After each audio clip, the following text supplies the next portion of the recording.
उन्होंने प्रभु को देखा कि आप तो प्रभु शरणागतों की रक्षा करने वाले हो, और यह कह कर के वो नारद जी प्रभु के चरणों में पड़ गए और कहा कि मृषा हो मम श्राप कृपाला, मम इच्छा कहा दीन दयाला। मैं दुर्वचन कहे बहु तेरे, कह मुनि पाप मिटहि किम मेरे। कहा कि हे कृपाल, मेरा साप सब मिथ्या हो जाए, सब झूठा हो जाए।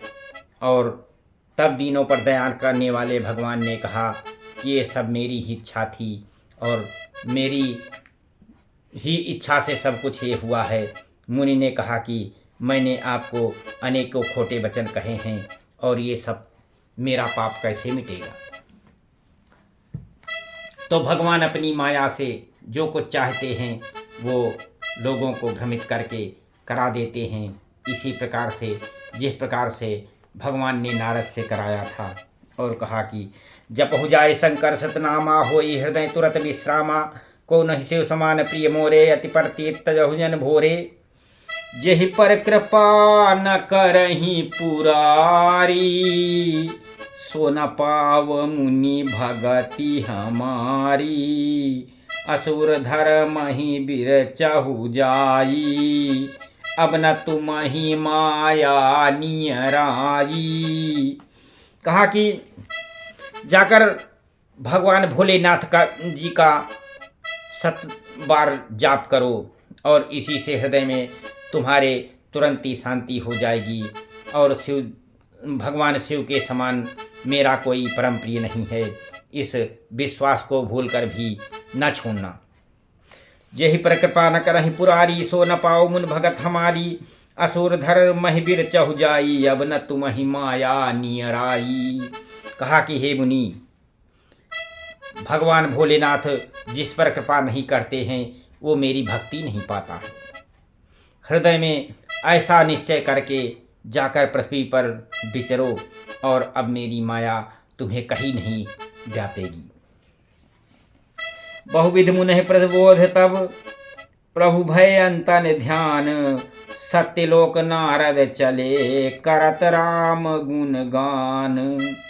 बहुत प्रकार से मुनि को समझा बुझाकर ढाढ़स दे करके जब प्रभु जी वहाँ से अंतर्ध्यान हो गए और नारद जी श्री रामचंद्र जी के गुणों का गान करते हुए ब्रह्मलोक को चले गए। हर गन मुनहि जात पथ देखी, विगत मोह मन हरस अभिषेखी।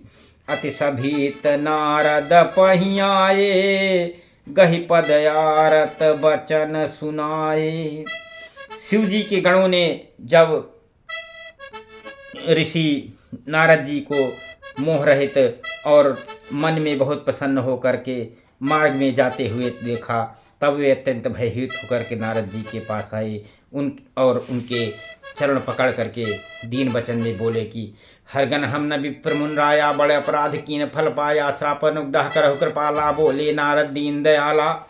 कहा कि हे मुन्नाज, हम ब्राह्मण नहीं हैं, शिव जी के गण हैं। हमने बड़ा आपका अपराध किया है जिसका फल हमने पा लिया है। हे कृपालु, अब साथ दूर करने की कृपा कीजिए। दीनों पर दया करने वाले नारद जी ने कहा कि निश्चर जाय हो तुम दो, वैभव बल तेज बल हो। भुजबल विश्व जितब तुम जहिया, धरि हैं विष्णु मनुज तन तहिया। तुम दोनों जाकर राक्षस हो जाओ और तुम्हें महान ऐश्वर्य तेज और बल की प्राप्ति होगी। तुम अपनी भुजाओं के बल से जब सारे विश्व को जीत लोगे तब भगवान विष्णु मनुष्य का शरीर धारण करेंगे। समर मरण हर हाथ तुम्हारा, होई मुकुट न पुन संसारा। चरे जुगल मुन पद सिर नाई, भय निशाचर काल ही खावा पाई। तो युद्ध में श्री हरि के हाथ से तुम दोनों की मृत्यु होगी, जिससे तुम मुक्त हो जाओगे और फिर इस संसार में जन्म नहीं लोगे। वे दोनों मुनि के चरणों में सिर नवाकर चले और समय पाकर राक्षस हुए। एक कल्प यही हेतु प्रभु लीन मनुज अवतार, सुर रंजन सज्जन सुखद हरि भंजन भुव भार।